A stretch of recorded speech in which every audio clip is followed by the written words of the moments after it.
Thank you for joining us today. I am Heath Henning, and this is Truth Watchers Podcast. Here we have a focus on apologetics and expository teaching so we can uphold the words of 3 John verse 4. I have no greater joy than to hear that my children walk in truth. Also, check us out at truthwatchers.com, where we have much more material available, articles, ebooks. If you enjoy these podcasts, please share them with friends and on social media. Today, we're going to continue our discussion about Michael Heiser and his Neo-Gnostic heresies.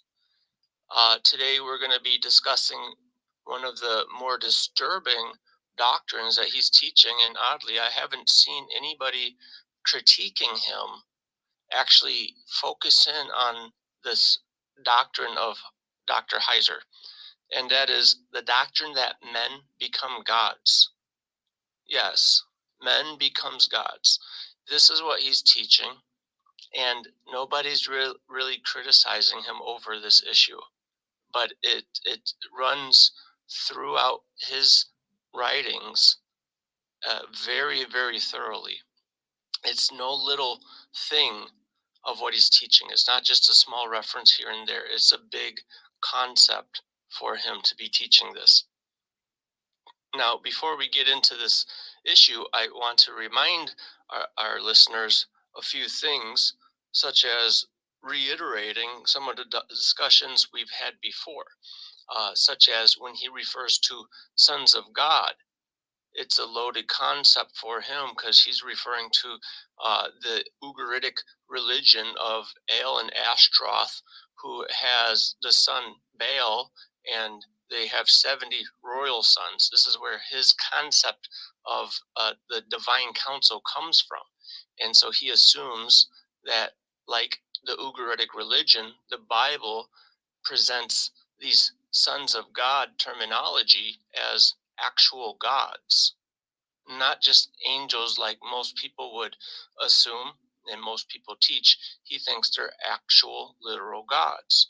We spent a length of time discussing his polytheistic heresy in the way he understands the Bible.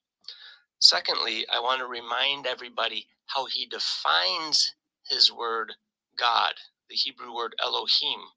He defines it as disembodiment, disembodied. Okay, so a God to him is something spiritual.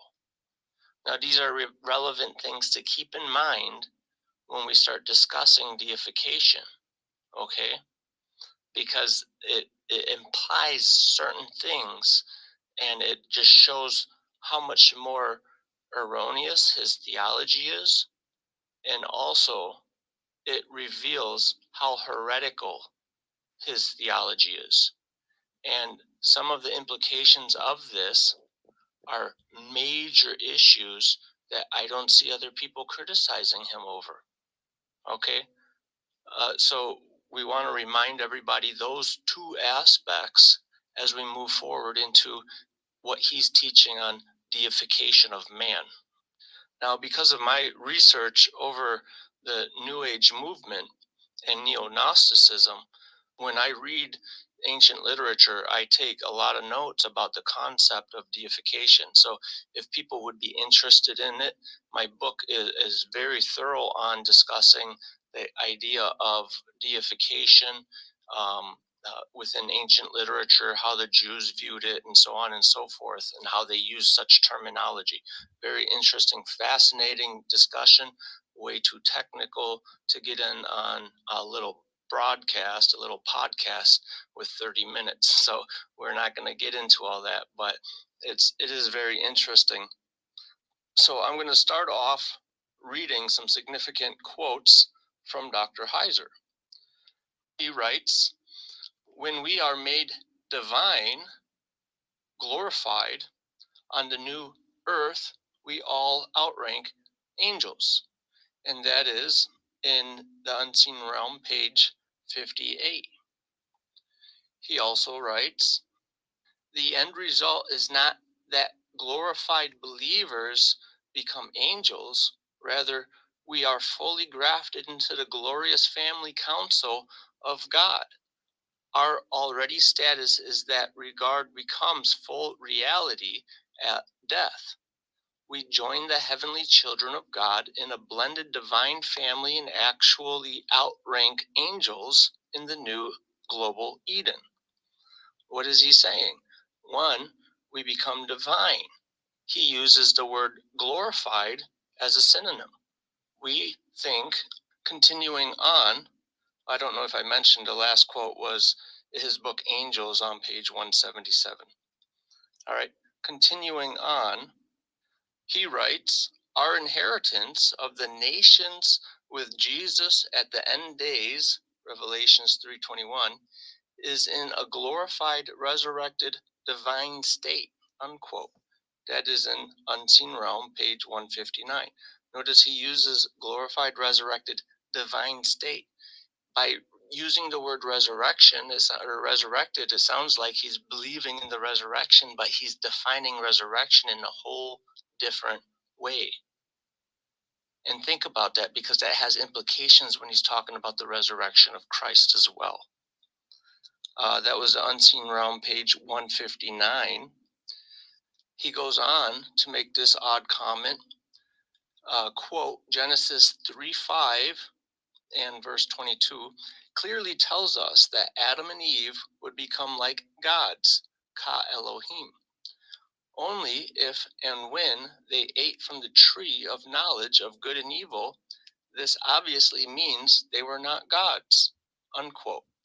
This apparently means that Adam and Eve were not made divine, but after having eaten from the fruit, the possibility of becoming divine was given to them. But what was given to them was death because of sin. Hence the idea, the soul being separated from the body, that is disembodiment upon death, being what makes them divine.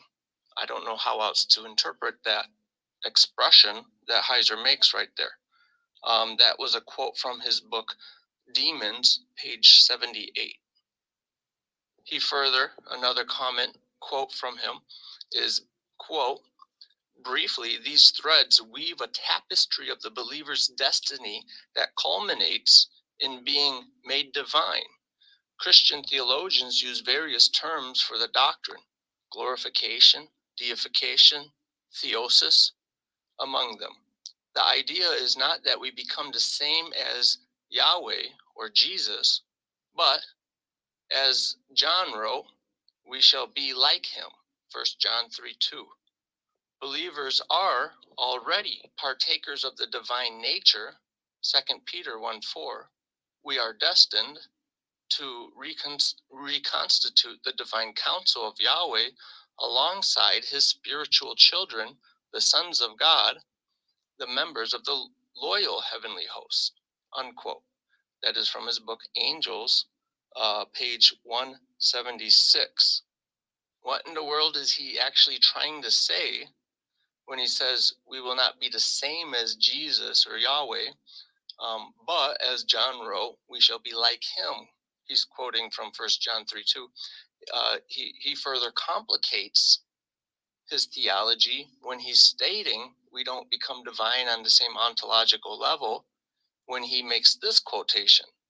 Listen to this, quote, both Jeremiah and Isaiah describe kingdom living as a transformed society, one that cannot be accompanied without the presence of the Spirit and the divine Messiah, as well as humans made divine, unquote. And that is from his book, Unseen Realm, page 353, tucked away in a footnote, number 11 on that page. Notice in this quote the confusion produced by the logical fallacy of equivocation.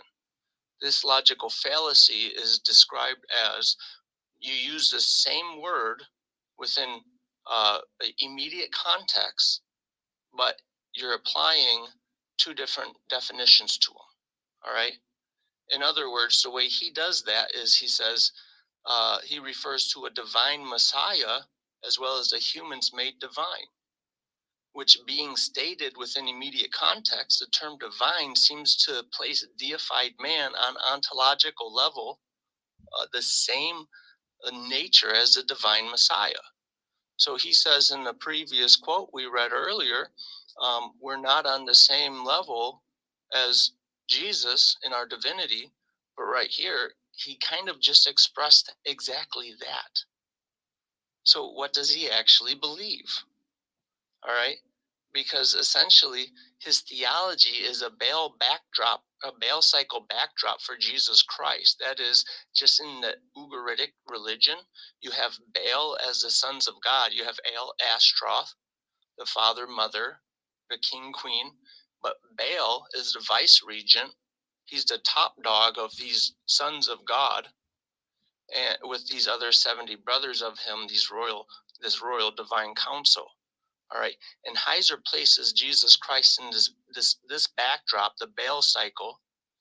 So he's in the divine council with the 70 gods in total, but he's just like in the same nature as all these other 70 gods. So if Heiser's saying that there's this Baal cycle backdrop concept analogy to Christ, he's putting Christ in an ontological level with these inferior gods.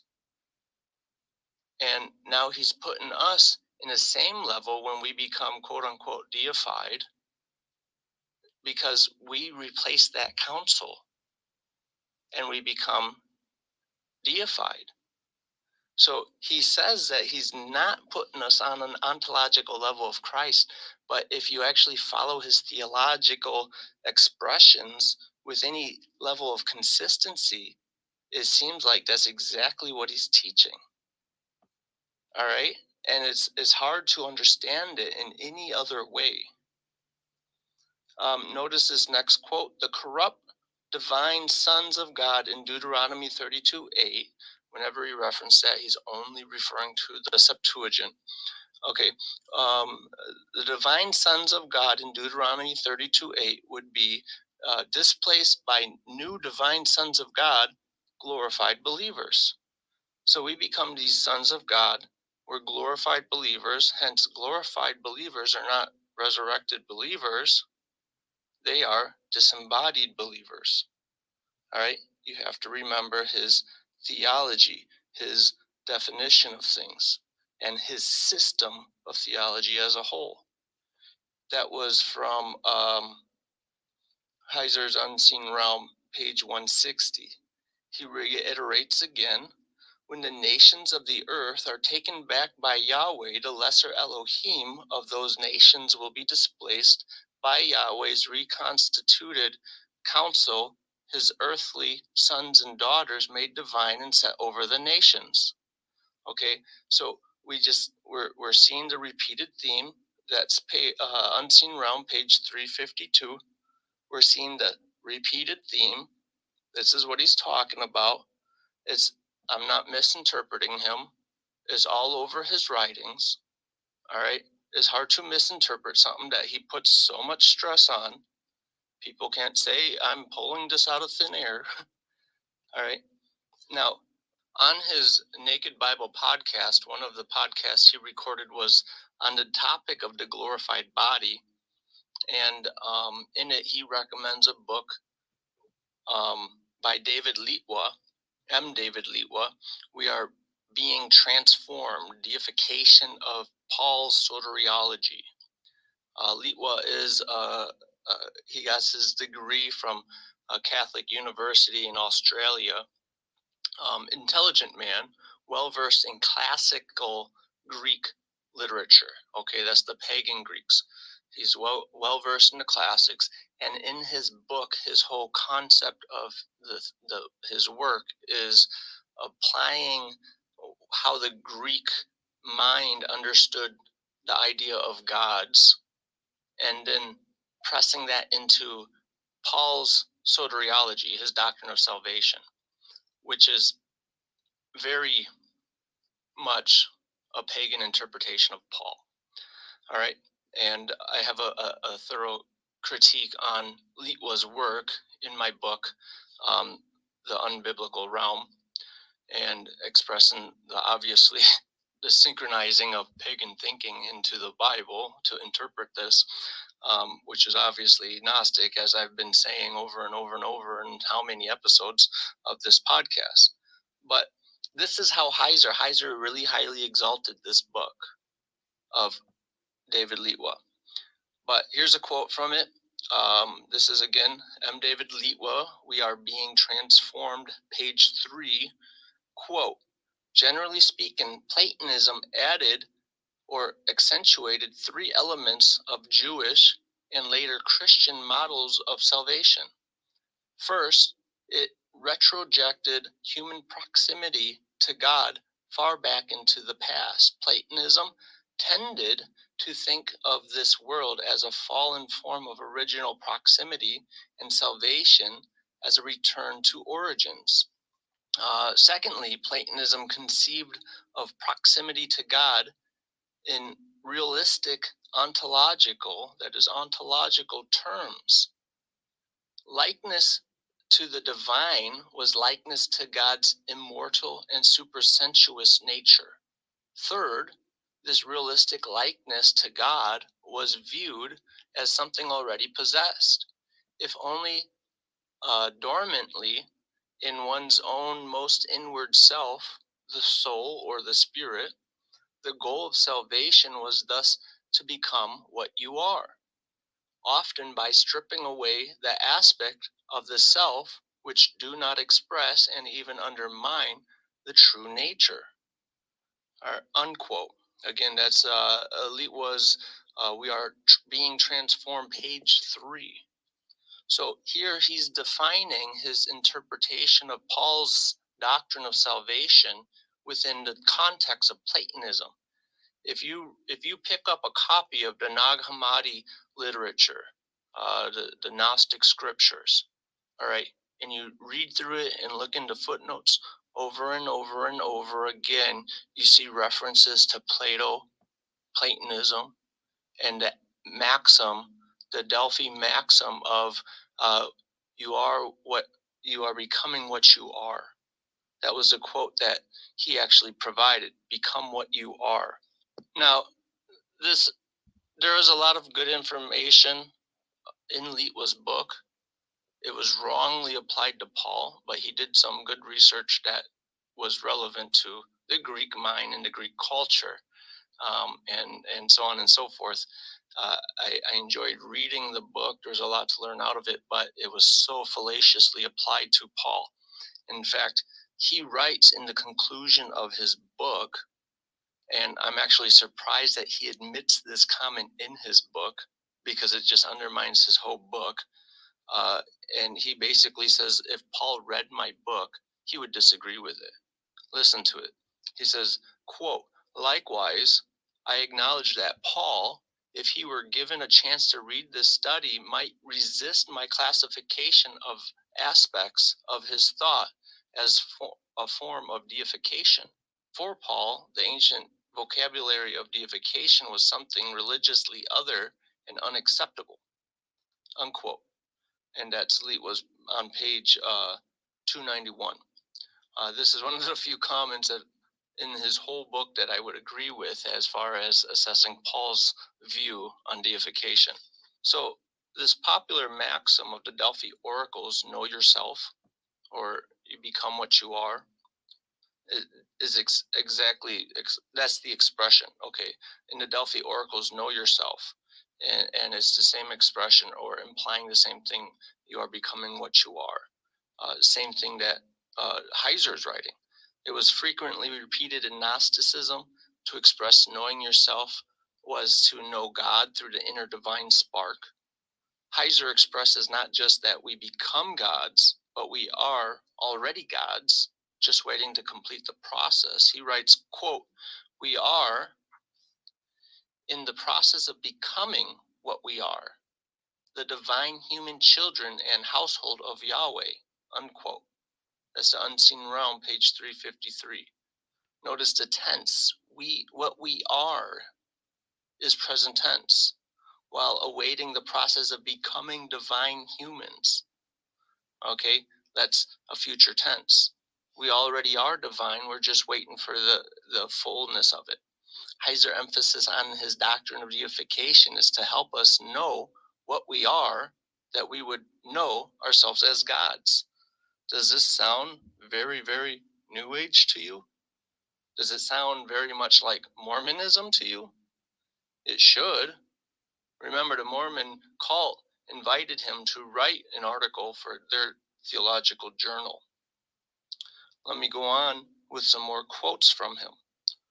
Quote, "What the church really is, the reconstructed, divine human family of God," unquote. That is Unseen Realm, page 308. He refers to, quote, divination of the believers in page 308 in a footnote number 2. Okay, so his writings are just loaded with this concept of deification. It's no minor thing, but I want to, what we need to do is consider his theological system as a whole and how it applies to actual biblical doctrine. In other words, by considering glorification, deification with his definition of disembodiment, he rejects the physical bodily resurrection. But furthermore, and more particularly, how does this affect our understanding of Christology? Okay, he says Christ is God. Heiser isn't rejecting the divinity of Christ, but how does that affect the incarnation of Christ? Christ became man. He took on a flesh body. How did he do that if by God we understand Heiser's definition disembodiment? Did Christ have to give up his divine nature to become man? Or was Christ disembodied throughout his ministry on earth? A Gnostic heresy we call docetism. Docetism teaches that Christ was so divine, he couldn't take on a flesh form, and he only seemed to appear like a human when he ministered on earth. But in reality, he was a phantom, a spirit. He never could take on the flesh form. Because in the Greek concept was the idea that matter is intrinsically evil. God is the exact opposite. So God, being holy, could not take on nature of flesh because it's intrinsically evil. Hence, docetism rejected an actual incarnation. Docetism rejected an actual crucifixion. Docetism and Gnosticism rejects the idea of a physical bodily resurrection. Okay, which one is it that Heiser's teaching? Furthermore, whether he was a docetic or whether he was saying Christ had to give up his divinity, his God, his ontological nature as God to become human, all right, if that's what Heiser's implying, you have a big issue also, because the Bible teaches that when Christ was resurrected, or when he ascended to heaven, right, his physical bodily resurrection ascended to heaven. He continues to be in a physical bodily human form there as he's seated on the throne to the right hand of God the Father. This is what the Bible teaches. This is not what Heiser's teaching, but that's what the Bible's teaching. And so, again, his very core, fundamental, essential elements of his theology, Dr. Heiser's theology, is so utterly opposite to what the Bible actually teaches. It is completely heretical. Completely heretical. And that's why I refer to him as a Gnostic. Okay? And the odd thing is, people get upset with me for calling him a Gnostic. But what else would you call him? If the shoe fits, he's either docetic or He's saying Christ had to give up his divine nature to become man. Okay, that would be an extreme heretical form, what we would refer to as kenotic theology. And I know that term is very ambiguous because kenosis actually is a Greek word used in the Bible referred to Christ, but essentially it says that Christ gave up his divine nature to become man. And that is a heresy. He remained God as he walked the earth. Okay, so these are important aspects to understand on theological terms when we talk about exactly how heretical Dr. Heiser's theology is. It's not a little thing. How many quotations did I ramble off with him talking about man becoming divine? And why isn't everybody, every Christian, jumping all over him with criticism for teaching such a heresy? It blows my mind that he's being hailed as a great theologian. This is nuts. This is the obvious evidence of an end time apostasy that Christianity would accept him. All right. We're going to close with that thought and just thank you for joining us at Truth Watchers Podcast.